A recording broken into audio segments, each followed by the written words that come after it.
Hello, my friends, and welcome back to the Lost Art Project Veterans Voices.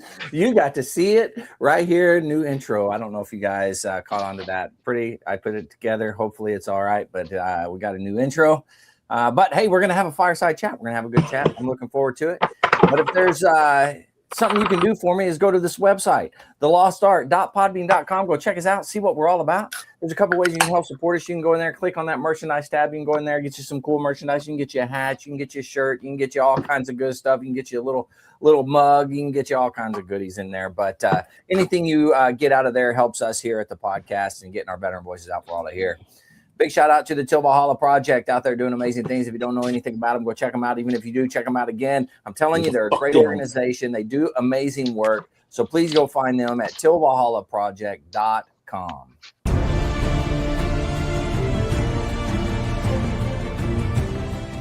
Are you a Marine veteran? Are you missing that bond you had on active duty? Then I have a place for you. Join the only congressionally chartered Marine Corps Veteran Service Organization, the Marine Corps League. Get that brother and sisterhood back in your life. Become one of the fewer, the prouder, a Marine Corps League member.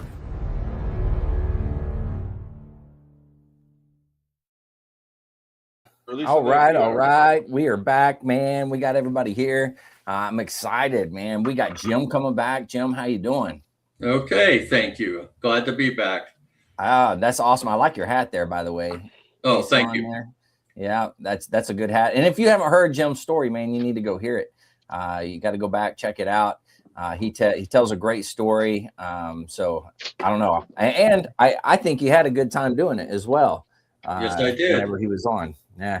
He said he's been trying to get other people to come on and tell their stories. So, Jim, how easy was it to come on and tell your story?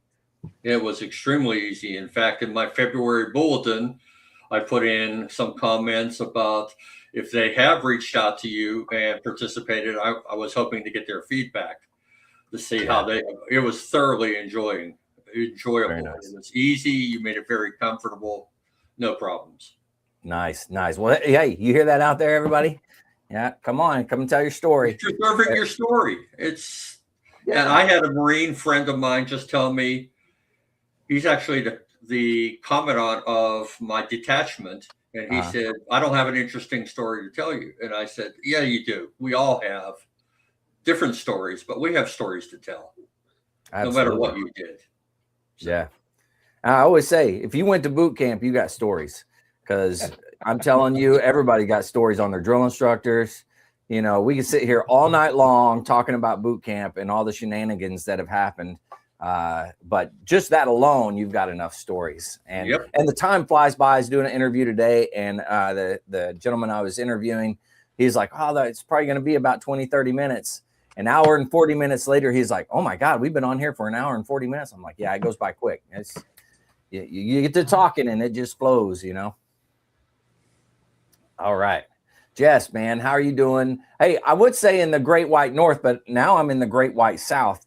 So how are things up there? We're exporting it to everybody. Is that nice? Enjoy this winter. Yeah. We have enough to share. Very friendly. We have enough to share. Yeah. It's warming up to above 0 tomorrow, so we're digging that. Ooh, so it's 23, I guess. I'm looking at the thing, but yeah, I was looking at the wind chills the other day. It was like my hometown was like 54 below 0 wind chill. I'm like, that's gross. But I don't live up north anymore, so. And then summer it was like 47, and it was like tick tick tick tick. It's like, oh yeah, I recognize that. It's bad when you're saying I don't live up north anymore. So it's really bad. Yeah, it's winter. It's January. Let's just call it what it is. Yeah, well, true. Yeah. No, football's on. Boring game this afternoon with Denver and New England. That was expected. But the Patriots won, right? Isn't that what you said, Jim, earlier? Patriots won? Yeah. If they would have lost, that would have been hilarious, though. But, whatever. But no, it's winter in South Dakota, so you get what you get. Yeah. All right. Well, we heard from the Great White North. Let's hear from the Great White even further south. Vic, how are you doing? So all my Midwestern friends there, your storm is acting all drunk in my backyard, and I'm gonna need you to come get it. Yeah, I don't think we're gonna get snow, but it just started. The sky just opened up, and it's gonna rain for the rest of the night, I think. So Nice. yeah, luckily, let's see what's going on. I just finished a bunch of woodworking projects. The last of my 5 displays got delivered today, so they're off my bench finally. So very happy to be done with those because it's time to start arranging music. I got a crap ton of music to arrange, so I need to get started on that. So probably after this podcast is done, I'm going to spend the next hour or so before I go to bed, like starting to arrange, get some things set up on my music writing program. But yeah, it's been a good time.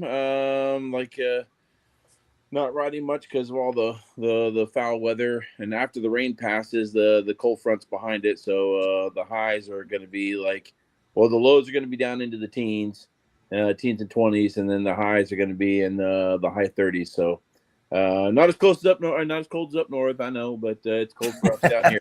It's not a competition, man. I'm just saying, winter sucks. Yeah, but hey, Jess is trying to share with you, man. He's trying to share. I appreciate your giving attitude, but you can keep it, man. Seriously. But other than that, life is good. We're just get to go play drums and guitar for a living. So how bad can it be? Nice. Well, we know good and well that next person we talk to is out there, and it is freezing cold. It's got to be at least 56 below.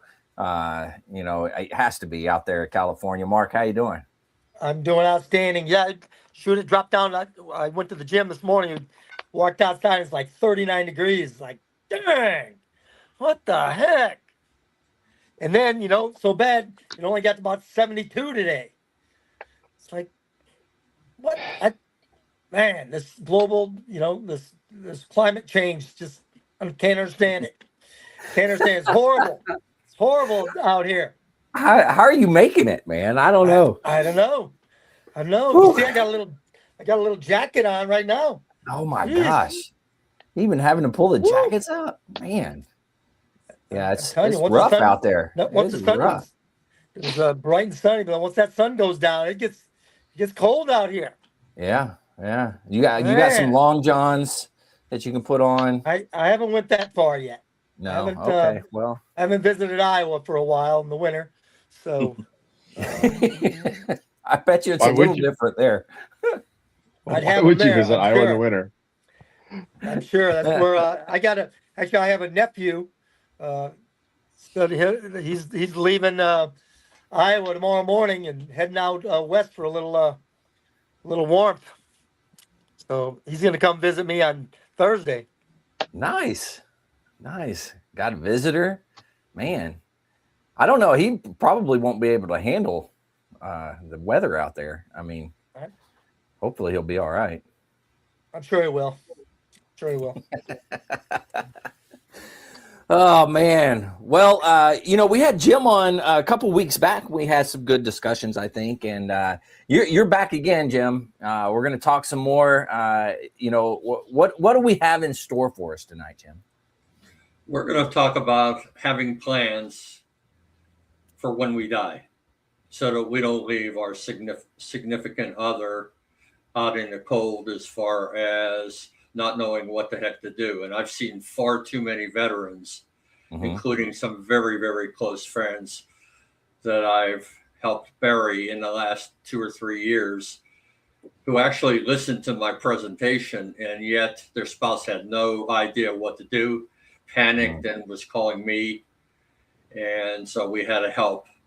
In all these cases, it was a woman's spouse, so helping her through the difficulty, and what records to get, what you need. In fact, in one case, we helped her get the coroner's results changed, which can only be done by the spouse.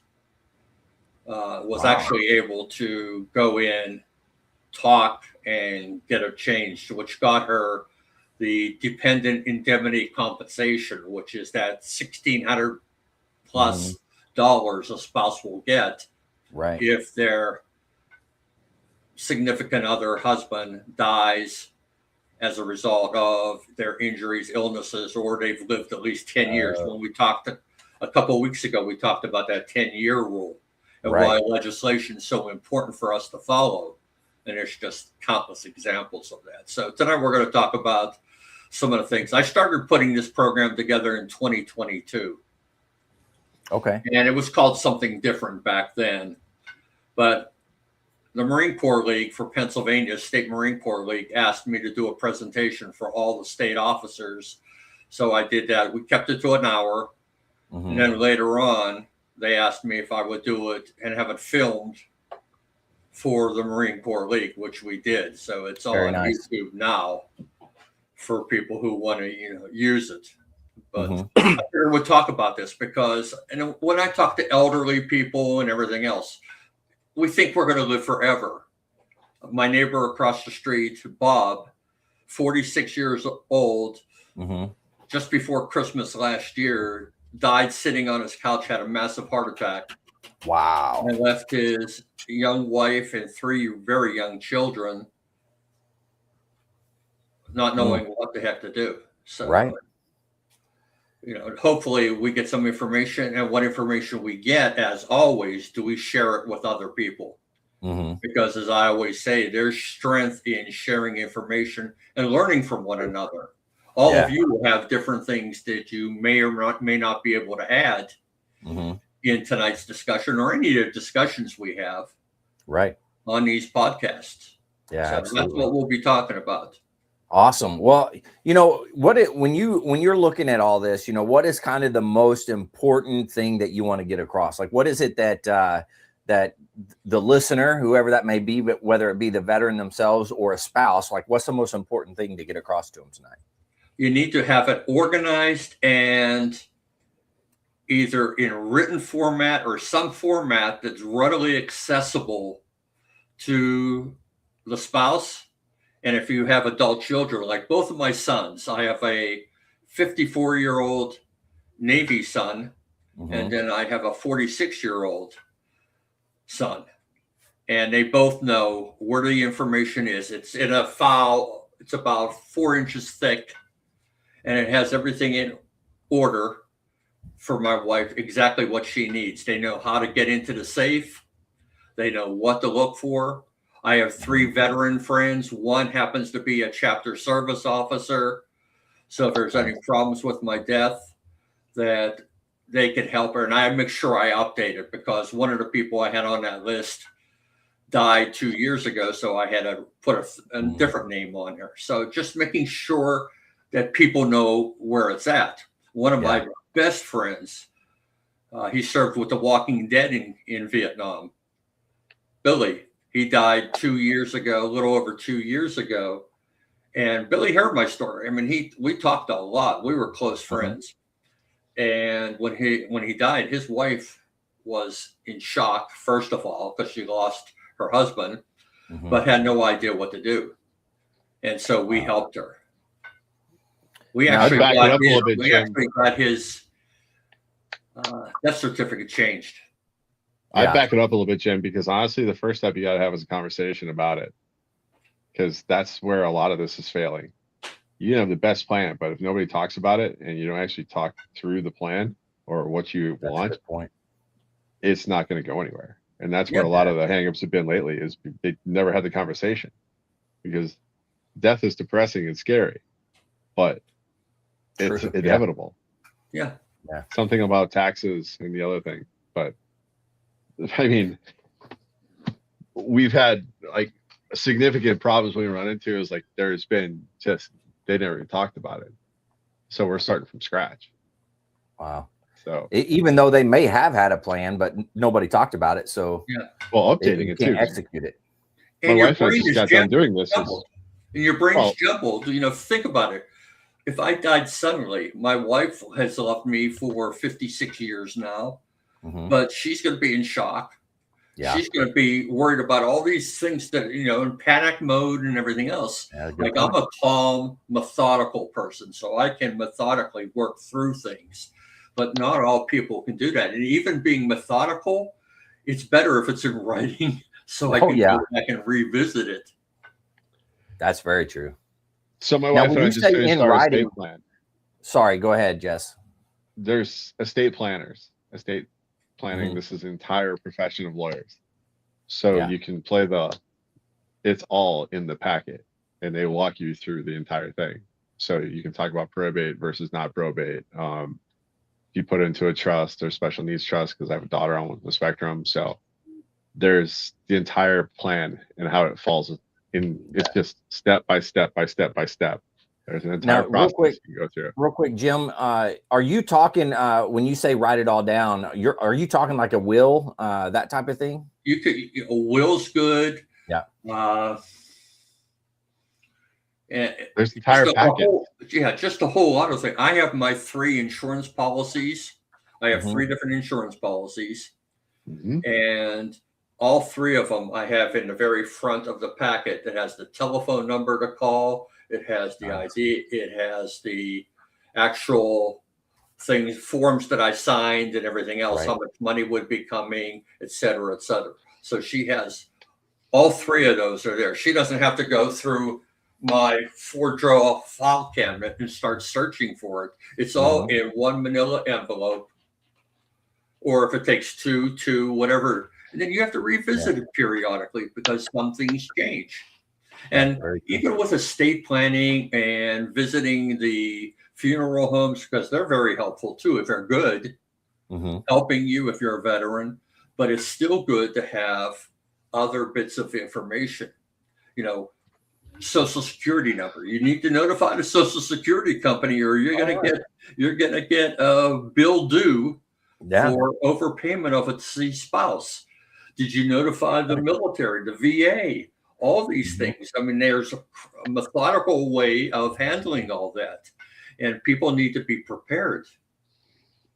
Even cell phone, by the way. What's that? That was like, even cell phones. My old man, his cell phone plan, we had to send a no shit original death certificate to Verizon. He's like, no kidding. It's a contract. Wow. I wouldn't have thought about that. That's wild. Yeah, we went through this. It's interesting how many death certificates you're going to need. Banks, insurance policies. I think we printed off. I think we had 10 of them, and they're all certified, so they got to come from the records office. But there's just a million things you just didn't think about. Yeah, so I mapped that out even as far as the key people for most of us to call, and why you need to call them, and if you don't want to have people call you, how to take care of that as well. So there's a whole lot of things, even beyond the DD-214, your real estate deed, and all those things. By the way, my real estate, we own our home, and my DD-214 is filed with Chester County, and they have a copy of it. They have the original. They give you copies of it, so you can have your own copy. But if you misplace it, there's one right there. Yeah. And it's just smart planning, because again, people, especially when you have children, even adult children, my sons, years ago, I told them when I died, I wanted to be turned into a block and thrown into the ocean. And they said, how are we going to visit you? And I said, rent scuba gear. But they were appalled, because you could become part of the coral reef. We can turn you into necklaces now. We can turn you into anything you want. I mean, the cost of an urn for both my wife and I are going to be cremated and buried at the Washington Crossing National Cemetery. Oh, okay. So even the planning for that takes time. What kind of funeral do you want? I want something similar to a wake, where people celebrate. Some people say a celebration of life. The hell with this stuff. Mourning me, I'm dead. I told my sons, because they can't think of my wife marrying someone. I told her, I already told them. I said, let your mom mourn for about 6 months and then let her go out and get laid. I'm dead. God forbid. She should be able to live her life. She loved me. I'm dead. Yeah, I mean, you're 100% right. Whatever you want to have done. Do you want to be? You could be now a natural bury. They now have plans where you can be basically laid in a sheet and put into the ground like the old burials used to be, which going back more to the ecological ways of dying and burials. Or you can have extravagant you could be buried in a car, if you have a private lot, all those type of things. So what do you want to, how do you want to die? What kind of service? I want the 60s and 50s music playing. Nice. I want the Platters playing in the background. I want the Drifters, the Shirelles singing Soldier Boy, that type of music. Earth Angel. Yeah. All that type of stuff. I don't want a service mass. I don't want a clergy member there. I just want, if people want to talk, if my sons want to talk, that's fine. If they don't want to, because you only have a half hour at a VA National Cemetery to go through the whole litany of things, including taps and all those things. So, it has to be organized. Yeah. So that's very true. One of the things we learned about the VL when we're working with the Veterans Legacy Memorial is you can do your pre-needs right now. So I filled out my pre-needs for the Veterans Cemetery, and it took about a day to get authorized. And then they send you it, and it's like, you got your plot, which a lot of vets aren't doing right away because they're like, they pass on. And then they start thinking about, then the family's trying to figure out where they're going to get a plot. And we've seen some we've seen some horror stories out here where there's a kid that we didn't even know existed. He committed suicide down at the university. And the local town sold him like the gold-plated plot, the stone. The funeral home explained how the family's going to get the SGLI. So they basically ratted this kid and his family up to the tune of about 15 to 20K. And then we were coming in on the other end of it, and we're talking about going to war with them because we're going to try and start pulling licenses because we make urns, we make caskets, and we got a free veteran cemetery. And they basically just ran this family out for about 20K. So I like to start coming after licenses at that point because that was uncalled for. Wow. Yeah, no kidding. Yeah. Now at a national advantage. At a national cemetery, that cost is zero. Nil. Yeah, it's you zero. have to pay for the transfer of the casket or the remains to the site and everything else. And what type of urn do you want, and that type of things. But there's most of the other things. Like if my wife dies before me, the little stone there will have her name on the plaque, and then she's in the front. Once I die, they flip the plaque around, and my name's on the front, and her name is on the other side of it. Yeah. Interesting. Okay. If I die first, then I'm there, and then when she dies, she goes on the back side of the little plaque that you have. The flags and all those type of things. But we also got a bunch of retired guys here that make urns and caskets at a wood shop, and it's called Veterans Honor and Interment. So they're free. Yeah, they're a bunch of old guys who just like to work with wood. So where's that out of? Sioux Falls. Is it really? Hey, you got to get them on here sometime. They're great guys. They're hilarious too. And then the BFW and the American Legion Auxiliaries, they do the liners for the caskets too, but they're free to the veteran service officers in the counties. So the reality is, it's its own little thing, but it's pretty interesting watching these guys work. And they got donated wood. I mean, it's cherry, it's maple, you name it. Vic, I guess you like to work with wood. There's a lot of guys who love to do this, but making urns, they get the dimensions for the columbariums, and then they just make them. So, and some of the other things. Have you created a bucket list for living? Do you have things that you still want to do while you're alive? Is there places you want to go to? Is there things that you want to do with your life? Those type of things. Have you left letters? I have a letter for each of my 2 grandsons, my granddaughter, the things that they will get. I have one for my wife that'll talk a little bit more about the things she wanted to know while I was alive that I wouldn't tell her if she was interested. So I have that, and all those type of letters. I wrote one to the Minnesota Vikings. Just let me down one more time. Okay, that's all I'm asking. The password. Here's another one. The passwords. Oh my gosh, yeah. This is my book with my passwords in it. And there must be about 10 pages with all the different passwords on it. I can't keep up with my passwords. She knows how to get into my TIA craft, Social Security, all those things. It's written right down there for her, everything that she needs to know. Do you have a special prayer or poem that you want said at your service? Do you want songs? Do you want to I don't want a service.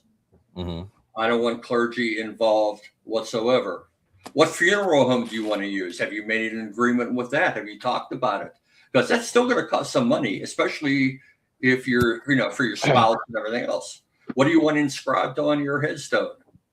That's something to think about. When I went to the Marine Corps Museum at Quantico, I got a stone for my brother who was a Lance Corporal in the Marine Corps before me. We got one for him and it was placed there, and we have one for me. And that's up there. Do you have it in a waterproof safe? And where's the combinations? My two sons and my wife know I have 3 different locations where they're at. So they should be able to stumble back on them. And it's in that folder in my safe. So that you can get access to that. So the estate planner, when we were going through ours, he made a joke, but it's kind of real. It's how much I actually paid for the guns versus what I told my wife I paid for the guns. So that's in an envelope and it's sealed and I signed across it. So this is the open in case I'm gone, but don't count on what I told you I spent on those because they don't make $50 Glocks. I'm just going to say that out loud. Well, regarding all my handguns, I already gave my 45 to my youngest son. He wanted it. My youngest brother gave it to me before he died. I already gave my oldest son my crossbow because he lives in Rome, New York, and they're not allowed to have handguns. So I gave him the crossbow. And each of my grandsons and my granddaughter have a gun that'll be given to them. So, those type of things. If you purchased life insurance, where's it at, et cetera, et cetera. If you don't have any, you should. My dad, I was actually an insurance agent at the time. I sold weekly premiums. He really shouldn't have had an insurance policy because he was diabetic. He had extremely high blood pressure. I wrote him a policy. He canceled it. My wife and my mom ended up with nothing. She had to immediately go to work because my dad didn't leave her with 1 cent. Nothing. All right, I'm going to kind of come back on that one right now. Okay, because this is a long conversation and this is an hour. I'm going to save you from my weekend. Get a financial planner who actually is a financial planner, because I was getting ready to buy a 20-year policy this weekend and he's like, stop it. It does not make sense for you to do this. The premiums are actually going to balloon up to the point where it's cost prohibitive at a certain point. Figure out where you're sitting with your financial plan before you start buying life insurance. Yep. Because that is something a lot of guys are doing is they're not talking financial plans. They're talking, I'm going to buy an insurance policy and that's going to be like the death lottery. Just there's a balance there. And if you actually talk to a professional who knows what they're doing, this is something that I highly recommend. Because I was getting ready to make a big mistake. Now, for example, if you're younger, it's the whole life policies because they remain the same for most of the time. Term life policy, as you get older, I'm 76 now. If I went to buy a term life policy, it's going to cost me a fortune to get a decent term life policy. So all those things. Or you can balance it until you look at your retirement when your retirement starts kicking in. So that's where there's a lot you have to do that earlier. You can't do that late in life. That becomes much more difficult. Yeah. but But they're making certified sure, financial planners. yeah, Talk to one. make sure when you go to the hospital, if you have a disability, you have everything on there that you have. Every time I had something added, I made sure that it was recorded in my medical records. So I'm right now 100% IU, individual unemployability. But since the time I became individual unemployability in 2016, May 24th of this year, that expires. It doesn't matter what happens to me after May 24th. How I die, I could get hit by a bus and my wife would get her her DIC. But all those things I had, hypertension, diabetes type 2, the fact that I've used a CPAP for 12 years, I'm obese, all those type of things, all connected with Agent Orange, coronary artery disease. Those have all been added. So in case I had died from one of those things, they're included. And again, I think it's important to have some veteran friends or other friends that you have who you trust to help your wife or your spouse through those difficult times. It's really reassuring to have someone who knows you help them through that. Your DD 214, as I said before, all those records. If you're a member of a veterans organization, who to contact. My wife knows who to contact. If I want to be buried with or cremated and have a ceremony, with I want Marines at my funeral. I mean, at my burial. That's just simply my preference. You can have whoever you want, but let's see. And asking for active duty personnel or, I guess reservist, active duty, whatever, to come in and do it. Or do you want like the Marine Corps Leaguers, or do you want, something of that nature that come out? Who exactly do you want to have do that? Yeah. Do you have a copy of the veteran service record? Do you have the veterans VA claim number? Because you'll only have X amount of time to notify them. Your social security number, GI insurance, if any, marriage certificate, copy of the death certificate. I really recommend that you have several of those because they go quickly. Especially if you're having to send them off to your cell service, things like that. You can have pre-burial certification determination if you wish through the VA. I have my number. Now, they don't guarantee you a plot at the National Cemetery. They're not going to say you're going to have this plot. It just depends on when you die and everything else. But my wife and I both filed for, you don't have to do this. The funeral homes can do a lot of that for you, but we already have it done. We already have the predetermination of need for burial and we met the qualifications for the VA National Cemeteries. And there's a form, it's called VA Form 40-10007. If you need something like that. Death notification. I have the telephone number for Social Security, the Veterans Administration, the Defense Finance and Accounting Service, Office of Personnel Management, State Department of Motor Vehicles, financial companies, credit merchant cards, banks and savings and loans.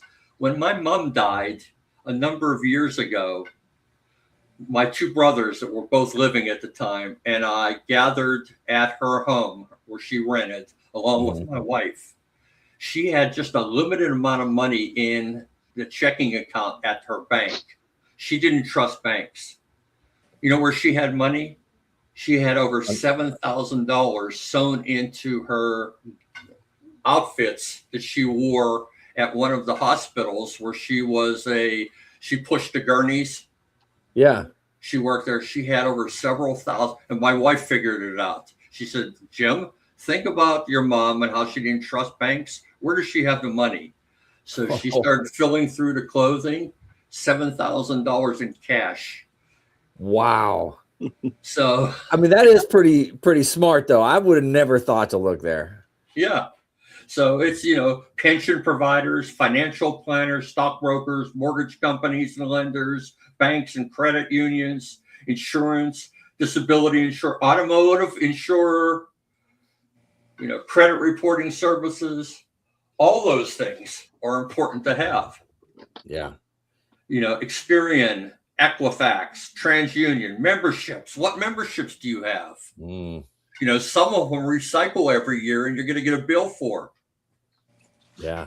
Do not contact list. For $1, you can list a deceased name on a deceased do not contact list. I was getting mail from my deceased mom about 5 years after she died. You can stop that. Credit reporting, notifying the VA of death.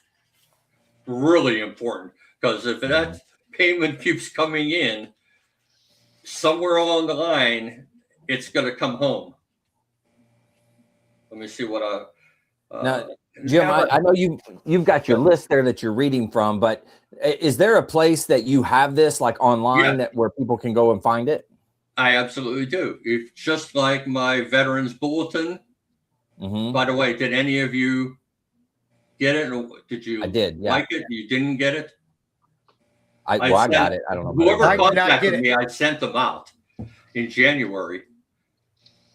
So if you didn't get it, you need to recontact me, because anyone who's asked, but I have one. It's called What If. Basically what I'm glancing, I'm not reading because there's too much here. There's about 12 pages, I think. But anyway, I'll send it to you. So they just reach out through the email, right? At Julinski705@gmail.com. Again, if you're not a member of the bulletin, which is free, and just like our program we're involved with today, there's 2 other programs out there as well that you can get involved with. Let's see here. Look at your end of life wishes. How do you want to die? Do you want extra measures taken to save your life if needed? I don't. I don't need to be intubated. I don't need someone cracking my chest open if I'm dead, and all those things. Right. So do you have that listed? Trusts, wills, all those things. Let me see if the first question I typically do if I'm doing an actual presentation, I have them write down. I would have people typically say, what have you done to prepare for your death? And most of the people, when I did the Marine Corps League, most of the people didn't write a whole lot. So what do you have? What have you done now? What will you do after we're done talking? And if you can send me the info, your request, I'll send you more information. It's not rocket science. It's just staying organized. Yeah. And moving to methodically handle it. Wow. It is stuff. This is stuff that most people don't even think about until it's happened. Yeah. I remember, luckily enough, I had asked my dad before I knew it was coming, right, when he was, getting sick and everything. And I was able to sit down and say, hey, what do you want? Do you want a certain person there at the service? Do you want, do you want the rifle bearer? Do you want this? Do you want that? And I was able to go through a lot of the stuff. Now, I didn't have a list like you're talking about, which I wish I would have, because that would have been come in handy. But getting a head start on it is incredibly important, and had that little bit of head start on it that I had with my dad. If I didn't have that, man, we'd have been in a world of hurt. Yeah. And again, you can change this over. Obviously, if the person's not a veteran, a family member, you just alter some of the things that you wouldn't be using, the DD-214, things like that, but still help them plan. My 54 and 46-year-old sons, I made sure they at least have the life insurance policies. They have all of that. And we've talked about it. And it's typical when you talk to your sons, they think I'm going to live forever. And that's absolutely ridiculous. I'm going to die. That's true. In fact, I thought I was going to die at 18. So then I thought I would be dead before 25. Then I thought I would be dead before 35. I never in my life dreamed I'd be 76 years old and still hanging in here. Yeah. I'm going, doing wow. really well. And I said, I was ready to go 30 years ago. But, Yeah. and I'm not suicidal or anything else, but, you know, I said, you know, I've lived a good life. So I want my wife to have a decent life after I live. I don't want her to live like my mom did. Mm-hmm. She lived for us. Yeah, true. Yeah. Yeah. So comments from any of you? Say that one more time. I said, any comments? Oh, I was just going to say, definitely everybody needs to shoot you an email and ask for that. I mean, even if it's just to glance at, I think it's important because it's going to strike it and it's going to say, hey, I need to do this. And once they see it, and just like you're talking about it now, as you mentioned something, I'm like, yeah, I need to do that. Oh, yeah, I need to do that. Like every time you're saying something new, that's what I'm thinking. Or Jesse, you know, he made some suggestions. Yeah. Yeah, absolutely. It's very important. I think he's trying to say something. He's on mute. I'm going to unmute now. Oh, okay. Give everybody at least 2 weeks, because there's this giant push in the family to get them in the ground as fast as you can. So if somebody passes on a Monday, they're trying to get them in the ground by the weekend. Buying flight tickets or trying to get anything going, give everybody at least a couple weeks or a month, because that's, especially if you've been around and you got tight units and you're spread across America, just give us a chance to get there. That's a good point. Because I had a friend of mine pass over a holiday, and it was get him in the ground as fast as possible. Like, well, we didn't find out until a week after. It's just, we're all around the world.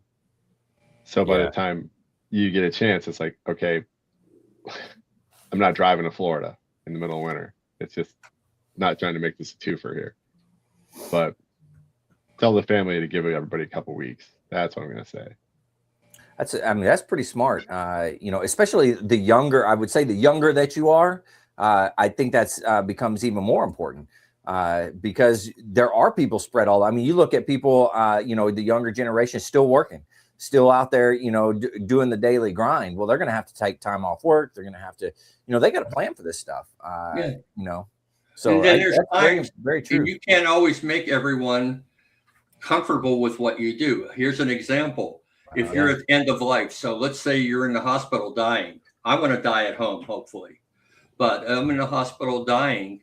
And they say, you know, my sons are there, and they say, well, are we going to intubate, or are we going to allow him to pass away a little bit more peacefully, or even removing medications? We had we were the legal guardians of a young lady who was 64. We buried last year. She died, and the last year of her life, she was through so many hospitals. She was what we call intellectually and developmentally disabled. Okay. Wow. And so we were her legal guardian. We had to set up a date for the service at the cemetery.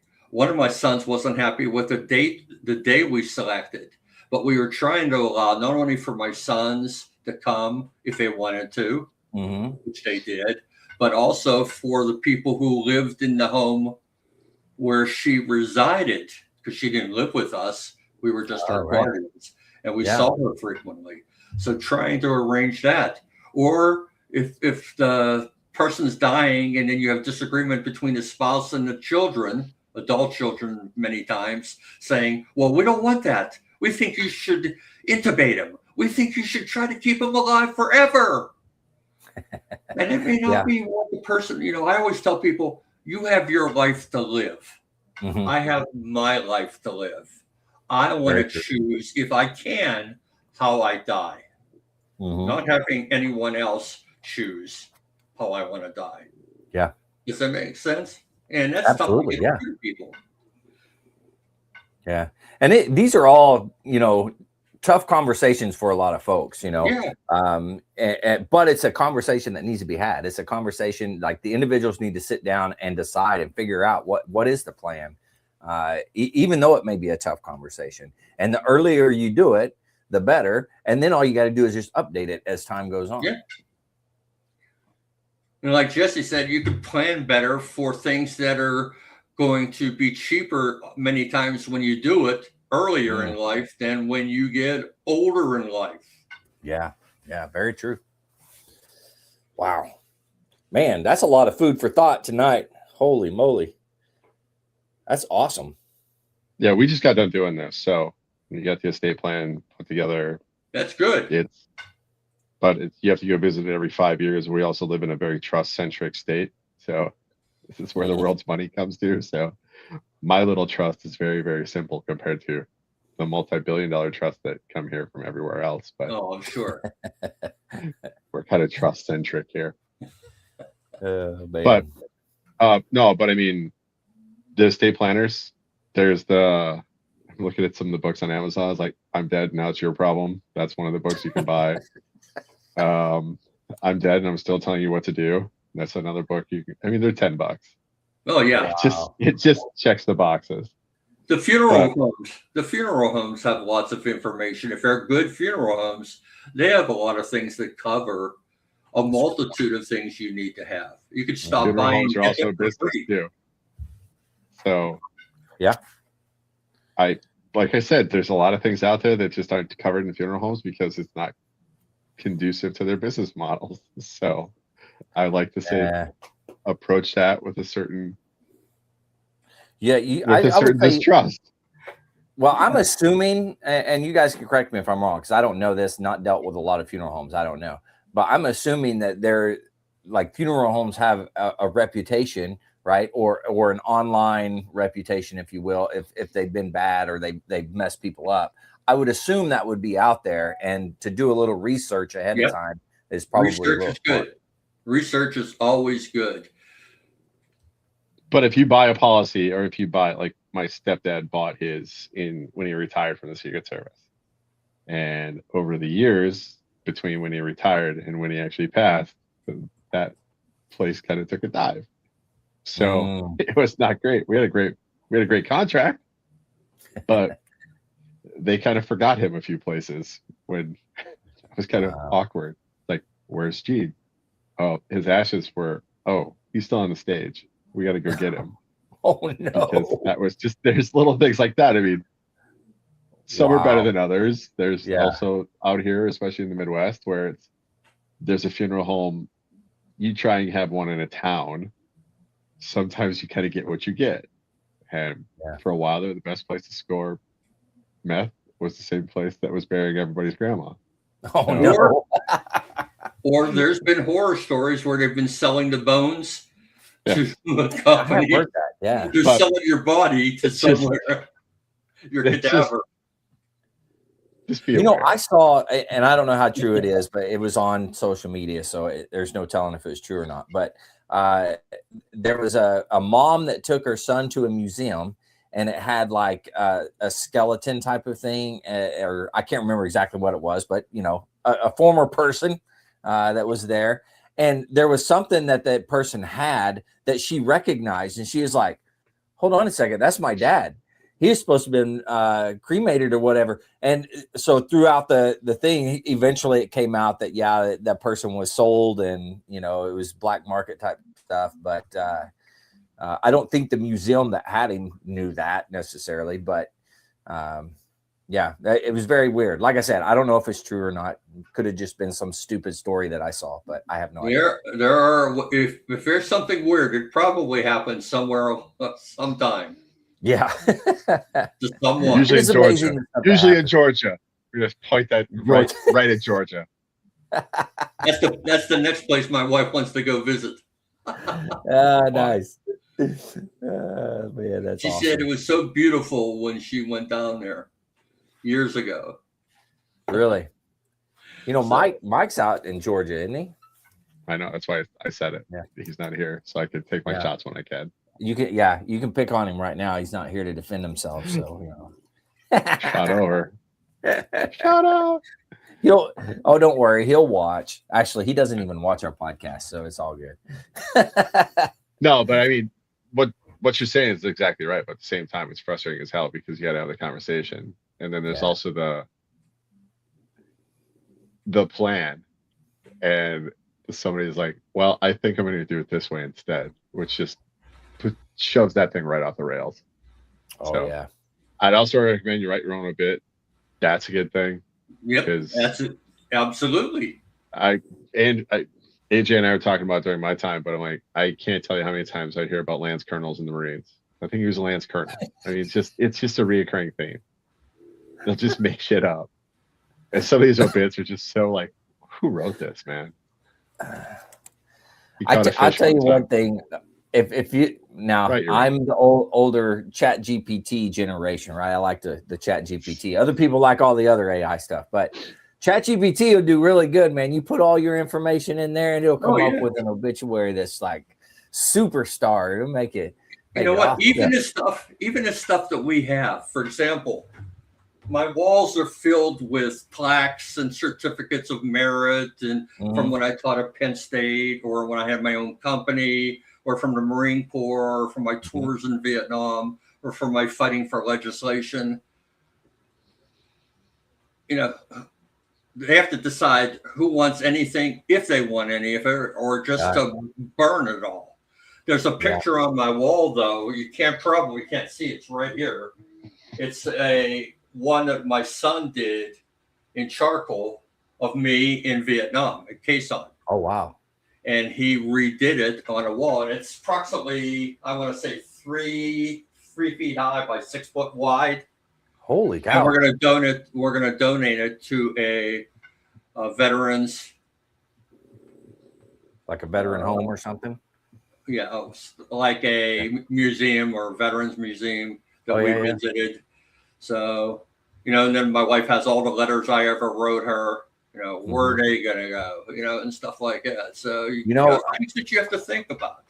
Absolutely. I will say that for at least Marines and, anybody that was attached to Marines, right? The Marine Corps History Division does accept pretty much anything. They will take it, like if you served and you have letters, you have pictures, you have whatever, and you send it to them, they're going to archive them. They're going to use them. And in fact, the Marine Corps Museum is constantly going down and saying, hey, we need pictures of this, or we need information on this. And they're pulling that information from the archives that people have sent in. So you never know. You never know when that stuff will, just like these podcasts, right? We're sending those up there.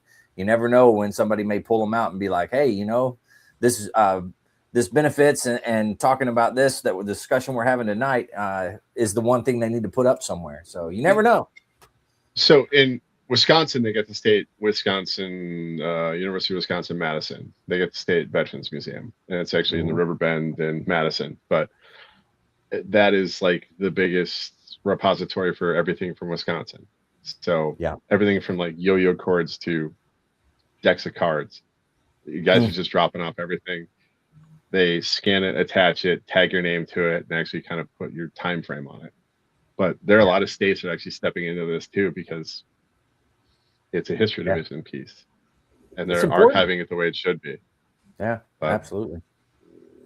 But I'm going to ask that if you really, really, really want your stuff to be taken care of, don't drop it off of a VFW or Legion, because it gets put in boxes and it's not the best place. Just going to say that. Talk to them at least, instead of just the family dropping off 4 boxes of stuff. Like, here's Dad's stuff. Have fun with it. Like, wait, what? Or don't put it online, because a lot of families are selling this stuff too. We're starting to see like Purple Heart citations, Silver Star citations, Bronze Star write-ups, and they're online. They're on eBay. It's just kind of gross. Yeah, and I would say it depends on the object, like the old Eagle Globe and anchors and stuff like that. I know a lot of people collect that type of stuff. I'd love to get those, but what's that? I'd love to get a hold of them, but there's some pretty interesting stuff out there like that. K bars that people have, those types of things. Well, the bolos that you have, those are every once in a while they'll pop up. That's pretty cool, right? Yeah, that thing is awesome. Yeah, I mean, we're getting uniforms donated all the time. We have we got one hanging on the wall, and it's 3rd Infantry Division from World War One, when they put the Rock of the Marne. When they put the rock on the Marne, actually, it's nuts. But you try and save as best you can, but it's still fabric. Yeah. Yeah. But uniforms, they're hard to maintain, hard to save, and everybody becomes a uniform expert when they walk through. I'm like, that's cool. Oh, you know what? For anybody out there, if you have uniforms and you're like, I don't know what to do with these uniforms, there is a guy down in Florida, if I'm not mistaken. Oh man, what was that dude's name? The Dover Details, the project. Yeah, that's it. Yeah. The Dover Detail. He takes the uniforms and puts them together and everything for to put with the family members that passed away or whatever. Oh. So if you want to donate uniforms, that's a fantastic place to donate uniforms. And accessories, because I have a box of stuff I'm getting ready to send. Absolutely. We're actually putting together a box and just ship it to Florida because our guy's like, I don't know what to do with this stuff. I'm like, well, let's put a box together and send it. And my wife's really happy about that. You know? And he does incredible work, you know, sending that stuff out and getting it. And he does almost overnight type of stuff, you know, maybe not that fast, but it's pretty quick that he can get stuff out to people, you know. And he's a great individual. We've had him on before. But yeah, the Dover Detail. I don't have the website or anything in front of me, but the Dover Detail. Well, tomorrow, as I mentioned to you, that I'll be involved in a podcast, and it's with, his name is Michael Archer, and he was at Quezon. He wrote a book called A Patch of Ground, Quezon, and he was there 68 at the same time I was. So I'll be involved in that podcast with him. It's on the Veterans Broadcast Club in Pennsylvania. Nice. Just, you know, VBC. It starts at 7:30. I think it's from 7:30 p.m. Eastern Standard Time until 9. And he's going to talk about his book and about his time in Quezon in 68 during the 70, you know, we had the 77-day siege there at that time. So, you know, it's good to share information. This way we know what's happening. And if people are interested, they're interested. If they're not, they're not. That's okay. Yeah, absolutely. The doverdetail.org is the website, but you can go there and get the information on where to send it and those types of things. Sorry, I was since I talked about it, I figured I'd look it up real quick. But anyways, individuals down there doing some fantastic things. And if you can send your uniforms, like anything like that, you don't want it anymore, that individual down there, he'll take them for sure and put them to good use. So anyways, the doverdetail.org for everybody out there. Oh man. Well, Jim, I always enjoy you coming on here. I have a good time with you. So Vic, you've been quiet. He's trying to catch up on his sleep over there, I think. You know? Yeah. I'm taking it all in. I've been considering for the last couple of years of putting together some type of 3-ring binder for my wife, and this just kind of nails it home. Apparently, it may turn into a 4-inch stack of paper. I'm not sure. But it's something I've been thinking about doing. We do have a financial planner, and we've talked to each other about what we want and what we don't want. So it's we just need to put it down on paper, and I need to collect all the stuff that you're talking. I mean, some of the stuff is obvious, you know, all the insurance policies and all the passwords to all the stuff, you know, but like some. The indemnity thing, I didn't even know about that, you know. So there's stuff that I need to put together. And Jess, I think I might get one of those books off of Amazon.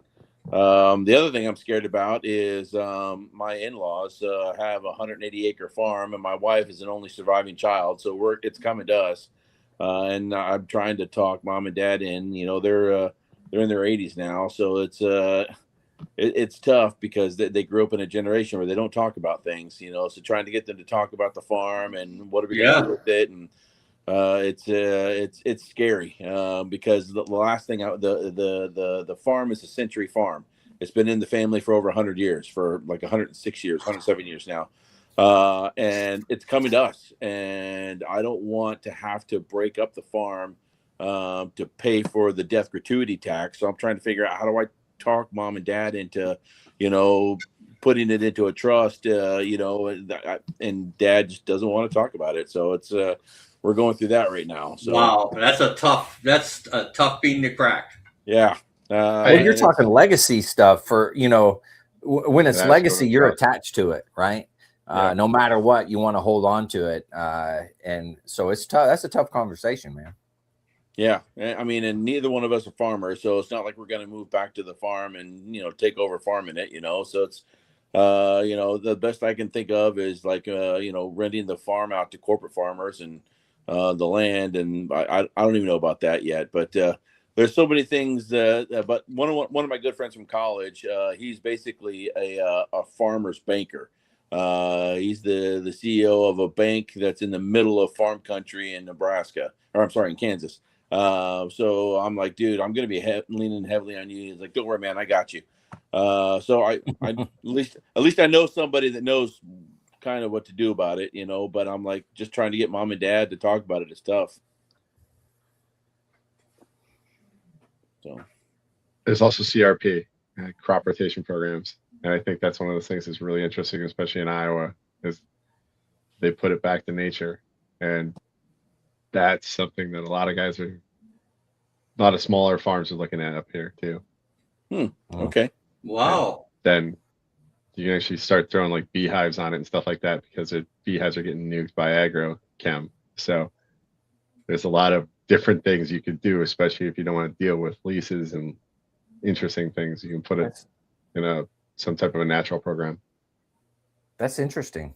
That's we did a lot of before I left the Marines. Actually, one of the jobs I had was we were barbed wire fencing, and there was a lot of ducks unlimited and just all these sloughs that had to get like fenced. They were doing boundary markers for them. So you want to get strong fast, fence through a slough in the middle of August before you leave for boot camp. Your immune system gets really hard too. But there's a lot of things you can do that just don't they're atypical of farm operations. So different options. But I don't know, something to think about, especially in Iowa, because every agrible inch is getting nailed down with corn at this point. So yeah, I don't know. And there's a pre-Civil War farmhouse on the property, yep, and a barn that's starting to do this thing. But like the center beam of the barn is like this big around. Oh my God! And I'm like, there are people that will pay you to come repurpose your barn. They'll pay you $30,000, $100,000, however much, to take your barn down so they can take the wood away and resell it. So I don't know if that's the fate for the barn yet, but it's well, the house would be cool if you could get it redone. Yes, they literally have the barn shored up against the cistern right now. Oh, wow. Like, Dad, it's not going to be worth to anybody if it falls down. Yeah, that's one derecho away from becoming a giant pickup sticks mess. Yeah, yeah, yeah. But and then the house, nobody's lived in the house in decades. I don't think anybody's lived in the house in 30 or 40 years. But Dad still goes out to the farm every day just so like scalpers don't come out or scrappers don't come out and like take all the original fixtures out of the house, take the original copper out of the house. It's like he goes out there every day. Every day. Yeah, I'm like, God bless, man. So like we have no intention of moving back to Iowa, and when he can't go out to the farm every day, what's gonna happen to the farmhouse? I have no idea. It's scary. Yeah. It's intimidating. A lot of those out here, and this is where they become like, and this is abandoned farmsteads. They bulldoze them and burn them. They put them in a giant pile and burn them out. Because if they collapse, and now you got any type of basement foundation problem like that, it becomes like a natural hazard. Yeah. And then you got to pull like some kid out of a well and turn it into like a CBS mini story. I'm pretty sure that story was written about Mark up in Iowa when he was growing up. Got caught up in a well or something. I don't know. we all have right, stories Mark? up here. Yeah. An abandoned well. No, but I've seen a lot of them get burned up out here. But the reclaimed wood, there's such a huge weird market for that stuff too, especially depending on what type it is. Yeah, we haven't watched the series for a while, but I want to say about 2 years ago, we were watching weekly or about this company who would go out to look for old barns and everything else. and they would pay. Yeah, his name was Mark or something. He had a guy who was really good on the bulldozer and the lift and everything else, and they would pull up, mark each piece, and then pay X amount of dollars for it and everything else. And it's storing it. Some of it were used in new houses or people who wanted a cabin built. What's that Waco, Texas couple that does the shiplap crap all the time? No. This was a no. I know what you're saying, but there's like a whole like design element from reclaimed barns that they put this in all the new decorative houses. I mean, it is pretty cool. I mean, you see some of that, the older wood or the older fixtures or whatever in the houses. It's pretty neat in my opinion. Oh, the house is beautiful. I mean, it's made out of 18-inch stone bricks, so all the window seals are 18 inches deep. I mean, it's crazy. It's crazy. Wow. As soon as you open the door, there's this giant staircase that goes upstairs. I mean, it's a beautiful house. I don't think it would take this old house to come in, and it's not inhabitable anymore. What part of Iowa is that, Vic? West Union, Iowa. Oh, West Northeast. Union? Yeah, northeast. Yeah, I know it. I'm right near there from West Union. You'd think maybe, at that house, one of the Amish communities probably take that and move it. If it's that old built like that, where it's all solid. Yeah. It's stone? It's stone, yeah. They're not picking shit stone up. bricks, yeah. And I think I told you previously, okay. Yeah. I think I mentioned previously, like a pig farm moved in next door. So it smells like pig shit all the time now. So nobody wants to move in there. Just put a motor on it and call it a castle, man. Just Game of Thrones. There you go. Call it Winterfell. Yeah, Winterfell. We're defend against the White Walkers in Illinois. Yeah. Minnesota, Wisconsin come invading. No, but I mean, those old stone houses are great. The problem is they have this thing called a wooden roof, and that sucks because that's the first point of failure all the time. Yeah, they put a metal roof on it, and they changed the boiler out about 12 years ago, something like that. So they keep it climate controlled. No kidding. Dad Wow. just had all the eaves and soffits replaced and redone. Because so he's actually doing stuff with it. It's not just sitting there. Yeah, but it's only to basically he's just putting Band-Aids on it. He's just putting Band-Aids on it. I see. Nobody's living in it, and it's not inhabitable. Like the staircase, we went up and down the staircase, and I'm like, I'm not sure how many years is left in the staircase. It might be weeks. I don't know that I would feel safe going up that staircase again.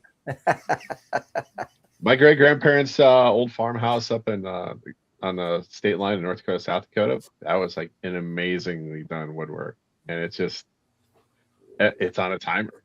I hate to say it. It doesn't matter how much effort, work you put into it. It's on a timer. Yeah. But stone, it's still got wood in it. Yep. It's fun. So the East Coast. My mother-in-law, like she loves like the Amana colonies, all the steaks and stuff that they have, right? And so she like, I don't know, a couple times a month, I think she or at least a few times a year, she's ordering these Amana steaks and Omaha steaks and all this kind of stuff. And my dad does not want to throw away all the styrofoam coolers that they come in. So in the living room of the farmhouse, Dad has created a Mount Sarabachi of styrofoam coolers. So you walk into the farmhouse, take a left in the living room, and there's this giant like I don't know, poltergeist mound of coolers in the living room. That's awesome. If you ever get a chance to go to the Amana colonies, I'd highly recommend. I've been. I love it. It's beautiful. It's a wonderful place. When was the last time you were back there? If you get a chance, there's like the Hotel Millwright. And probably like 15 years ago. If you haven't been back in a while, there's a Hotel Millwright. They're amazing. They took the old Amana colonies like textile mill and they turned it into a hotel. Oh wow! And every room is its own little thing. You go spend a weekend there, pretend you like dandelion wine because it tastes like piss. I don't know. They are so proud of it. You Like, said pretend like you like it. this is really gross, but I know you guys are really into it. But the butcher shops there are amazing. I mean, it's just a bounce around. They got a really good bar restaurant across the street from it, but the Monte colonies are something else. And I like, very cool. Spend a weekend there. It's a great little anniversary getaway, and especially in the summer, they do like just down the road from Field of Dreams. So we watch Field of Dreams on the side of the hotel that we're staying in. It's like filmed just down the road from it. So it's fun. That's cool. If you haven't been to the Monte Colony. You know, I love that they brought the major league teams in to play once a year there. Next year they're only going to have one major league team, and then the Twins, and that's the best farm team in baseball. So, well, gentlemen, I have to be leaving. So, well, Jim, thanks again for coming on and doing this. For everybody out there, before you take off, Ulinski705@gmail.com. If you shoot that email to him, he'll be able to shoot you that list.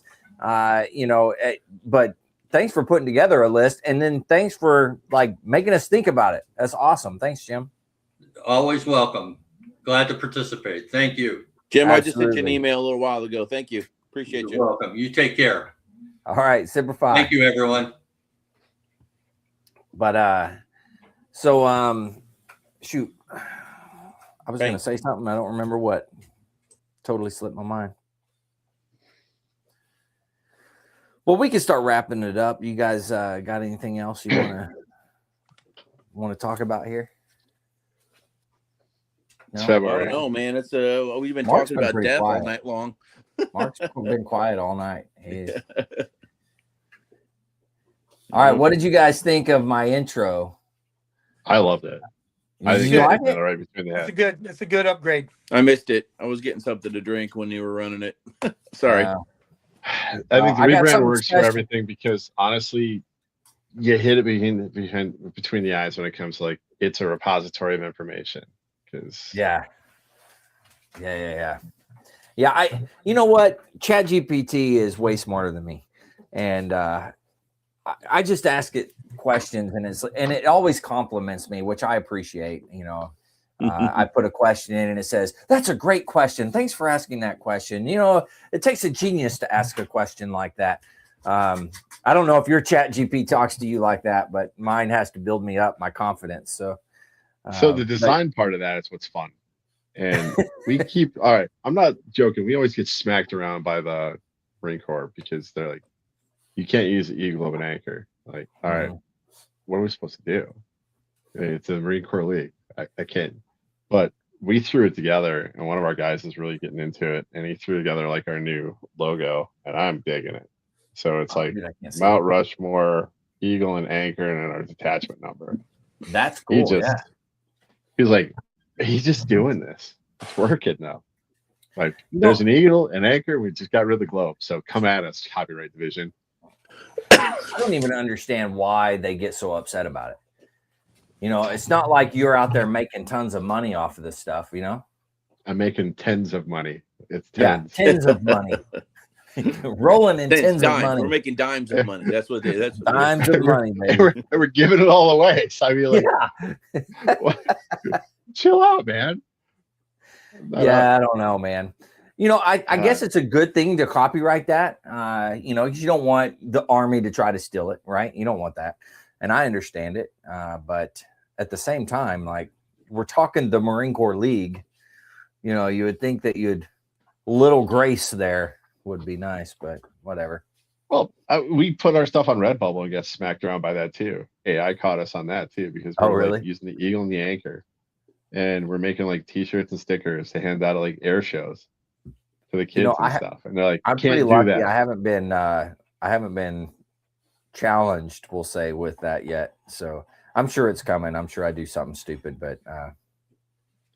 Speaking of, we've got some great products out there. If you go to the website, you can, go get you something cool. In fact, there's a new Chesty Puller shirt out there.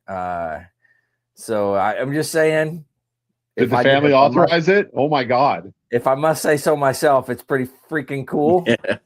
Good night, Jesse Puller, wherever you are. That's exactly what it is. Love it. Yeah, you'll see it. You'll see the little logo thing. That's my special surprise at the end of the podcast tonight. So you don't feel like a boot until you're talking to your old man. It's like he'll just randomly drop and was like, "Yeah, Jesse Puller. He was my division commander." I was like, asshole, man. He's like, that's funny. Like, hey, that's cool. Thank you. I'll just go grab my boots and go over to the corner and like finger paint for a while or something. I don't know. Grab my boots and go in the corner.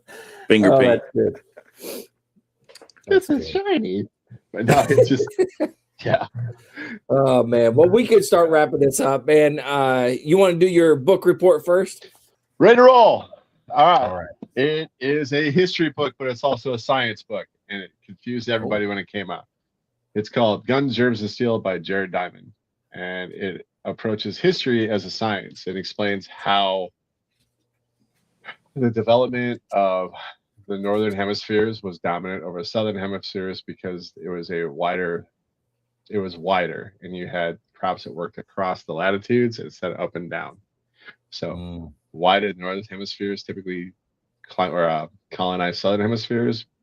Because we'd gone through development cycles faster than the southern hemispheres did. So the guns piece, we had technology from cities. The germs was a major determination. So smallpox and plague and everything else. And then it actually goes into talking about how domestication of animals from when you start thinking of southern hemisphere animals. So we're not riding elephants, African elephants, or lions or tigers or bears on my. So, and it talks about how domestication happened. But as a book, it kind of changes how we do things and how we think about things. So if you get a chance, it can be very tough read, but it's very interesting from a science aspect. And it also explains a lot of things. What's the name of it again? Guns, Germs, and Steel. And it was a Pulitzer Prize winning book. Guns, Germs, and Steel. Yep. You turn it sideways there because that's pretty thick book, man. It's average. Baby's Got Back, if you know what I'm saying. It's thick. 400 pages. So it's 470 pages. It's not 100 pages, man. I can't hang, you know. That's a fucking pamphlet. Grow up. That's the same message Garcia time. Does it have pictures? Yes. Andrew needs pictures. Yeah, does it have pictures? Here we go. It does have pictures. Okay, I can handle it if it has pictures. We're good. It's got 2 sections of pictures. 2 sections, man. Hey, okay. It goes through different aspects of. I'm digging it. Yeah. But all right, I can handle concepts you typically don't think of, like it starts asking questions and it starts writing them in. So melanation of skin, and then yes, it is a science book. It's not the rise and spread of food, farmer power, history's haves and have-nots, the farm and not to farm, the lethal gift of livestock. That's an interesting chapter right there. Necessity's mother, evolution, technology, kleptocracy, the evolution of government, religion. I'd highly recommend it. And it's also the revenge of geography. When you start looking at how geography has actually crushed some civilizations and elevated some others. Yeah. So very cool. But why did the Asia and Europe colonize America, not the other way around? Centuries of evolution and just beating each other down through. Yeah. If we hadn't gone through the plague, then we probably wouldn't have colonized. It's just interesting how he approaches it. Ooh. How China became Chinese, speedboat to Polynesia, how Micronesia, and Indonesia became little jumping off points. Yeah. But hemispheres colliding, Eurasia and the Americas compared. But it's a really thick book. I'll give Andrew that. But it took my mom about 2.5 years to read. Baby's Got Back, okay? It took my mom about 2.5 years to read, but I whipped through it in about a month. So. Oh my God, dude! But it's just a Pulitzer Prize book, so it's not garbage. Very nice. So I'm it digging it. approaches history as a science instead of as an art. So Hey, by the way, did you know there's a new edition of the Marine Corps history book? Did you guys know that? Nope. The Macmillan. It's you can get it online. It's a PDF. You can get it from a PDF, or you can actually go and order one if you want to do that too. But I have a PDF copy of it, so you can. It's the Marine Corps, the official Marine Corps history, something like that. I can't remember the exact name of it, but they updated it with the latest GWAT stuff, which is really cool. So, Mark, you're in it, man. I don't know if you knew that. You are in the new Marine Corps history book. I don't know if it says you by name specifically, but you're in it. So when I was adding those books to my library on my app, I have 2 copies, and I'm like, they're not the same. They're like 20 years apart. So now I'm gonna have the Another third copy of this. Yeah, they just finished. History keeps happening. Tag nabbit. History just keeps on coming. Yeah, I wish I could. It's the Marine Corps History Division, but on their website, I think you can download the PDF on it. Or if you want, I think you can order the book as well. But it's got the latest and greatest. Sorry, I wanted to throw that out there so I sounded just as smart as Jess, but didn't work. Words of wisdom.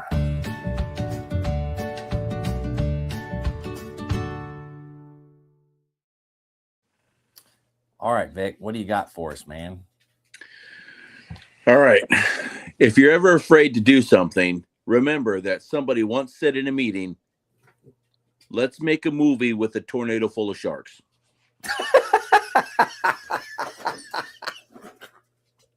Five times they said that.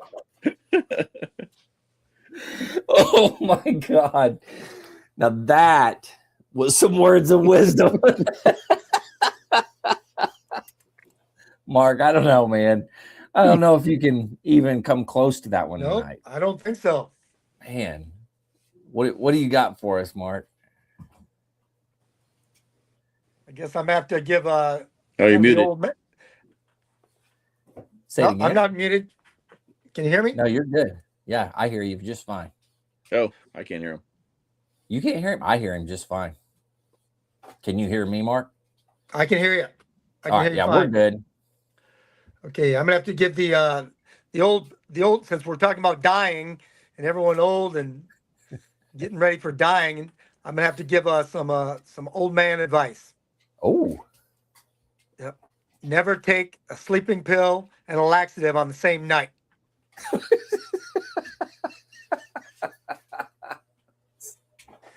So true. So true. Yeah. Good advice. Good advice. Or at least wear a diaper, you know. Oh. I can't hear what he said, so all I hear is good advice. At least wear a diaper. That makes it even better. I can hear you, Vic. I'm gonna have to go watch the podcast so I can hear what he said. Oh, that's awesome. Hey guys, thank you guys for joining and doing this. I appreciate it. For everybody out there, don't forget, if you want some more information, you want maybe that list of stuff that Jim was talking about, you can always email him at ulinsky705@gmail.com, which you can see down below. So don't forget, shoot him an email. He also does the monthly edition that he pushes out. It's like a news update. So he'll push that out as well. So if you want that, let him know that as well in the email, and he'll be able to push that to you. But guys, thanks for coming on. Thanks for doing this. I love you guys. I don't care what Jim says about you. He's not here to defend himself. So I don't care what Jim says about you guys. I still love you. Okay. To all the listeners out there, if you're struggling, you need help, anything like that, don't forget that the VA does have some great resources. You can always dial 988, press option 1. You can always text 838-255 or go to veteranscrisisline.net, click on that chat icon. Any of those options will put you in contact with somebody that can help you out. But remember, one veteran life lost is one too many. I care about you. The crew cares about you. The entire veteran community cares about you. So please reach out for help. And if you're out there, you're not struggling, reach out to a buddy you served with, ask them how they're doing. If they need that helping hand, please give it to them. All right, fellas, one last time, thank you very much. You guys rock. To everybody out there, stay motivated. Change your socks.